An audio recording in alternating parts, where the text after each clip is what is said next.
Hello, what's up guys? How are you everyone? I hope everybody is well. Today I have one Nissan Sunny and this car have a problem. Sometimes start, sometimes not start. So fault code P1320, ignition signal primary. That's the main problem. Those are I remove wire, that's why fault came. So today I will show you how you can solve this problem P1320. Okay. See here is the engine room. Okay, and it was our ignition coil, and you can see here one thing, this is for ignition coil signal, and this one damaged. This one, see, here came in ignition coil wiring.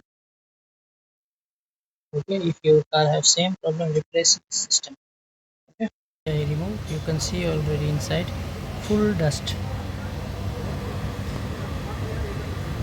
and that's the problem.